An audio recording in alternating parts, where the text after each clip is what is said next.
Good morning everyone, I am NK Belatario from BSN 2D Group 5 and today I will assist a patient in a normal spontaneous delivery. So first and foremost, we have to prepare all the materials, equipments needed for this procedure.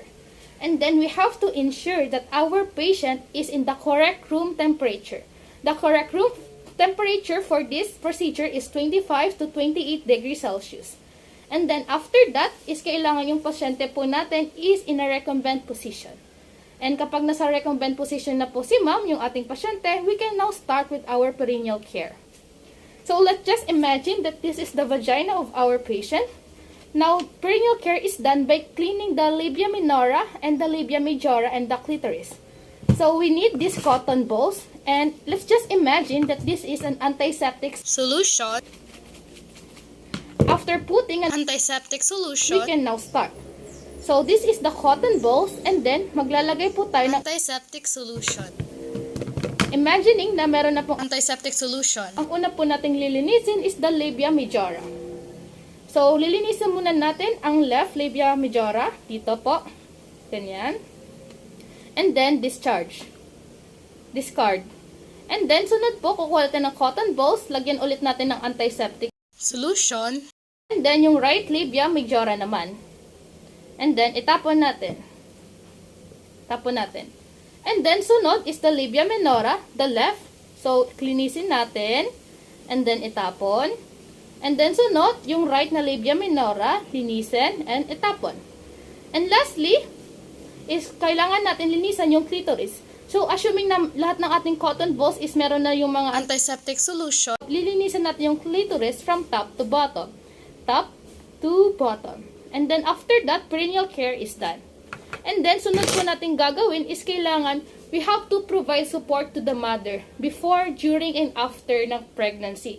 Meaning, throughout all this procedure is kailangan we have to provide an emotional support. Dahil ang pregnancy, ang panganganak ay sobrang hirap para sa parte ng magiging isang nanay. And then, we have to put our personal barrier. Like for example, we need our gloves as a protective barrier. And yun po, napaka-importante na dapat may gloves tayo. Next is assessing the birth process. Now, assuming that I have already washed my hands after the perineal care, we also need to put our new 2 pairs of surgical gloves in this procedure. And then after that, we have to stand in an upright position dito po sa harapan ng ating pasyente. And we have to check for condition of the woman. I-check po natin yung condition ng mga nganak. Like for example, si ma'am po ba ay parang nahihirapan huminga? Something like that. And be sure it has voided. Now we have to observe for the mechanism of labor. So first is the engagement. Ang engagement po ay nangyayari na kung saan when the largest diameter of the fetal head feeds into the largest diameter of the maternal pelvis. As the fetal head engaged, the head moves toward the pelvic brim in either the left or right occipital transverse position. So, it's either dito po sa left occipital transverse or pa-right occipital transverse. So, let's just imagine that the baby is in the left occipital transverse.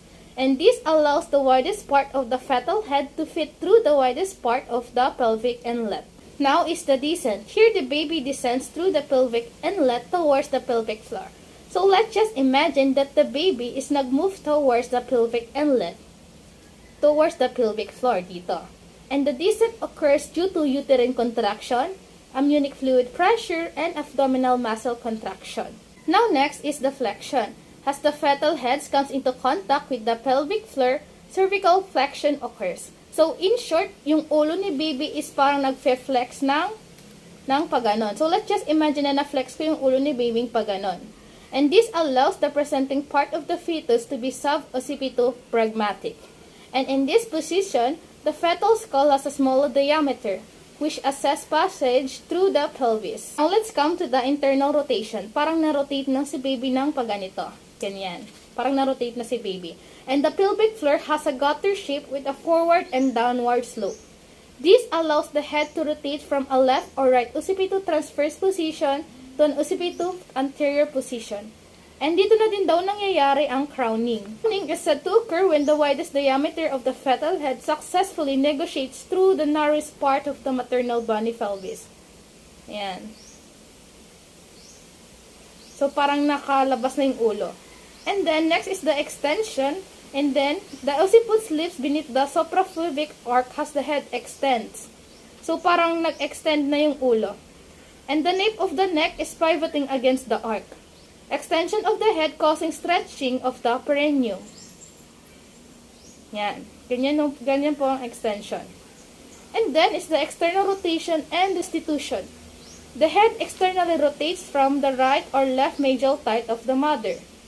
So, let's just imagine na nandito po siya, nag-rotate.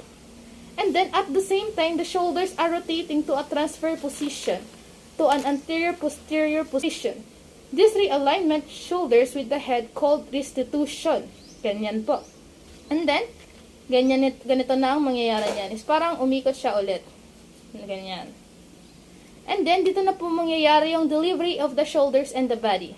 So, dito, nakalabas na si baby, is kukunin na natin si baby. So, downward traction, pababa. Ayan, assist of the delivery of the anterior shoulder between the suprapubic arc. So, pag pababa, is dyan na mangyayari upward traction. Ganyan. Tapos, kukunin na si baby. Ganyan. Kapag na-complete delivery na po si baby, kukunin na po natin yung clean towel natin para i-dry si baby. Dahil, importante dito yung skin-to-skin contact na mangyayari between the mother and the child. So, ganyan. So, the baby will be in prone position in the mother's abdomen. So, ilalagay natin siya dito sa kanyang may abdomen para ma-promote yung bonding nila, skin-to-skin contact. Ganyan po. And dyan na po nagtatapos ang assisting normal spontaneous delivery to a patient.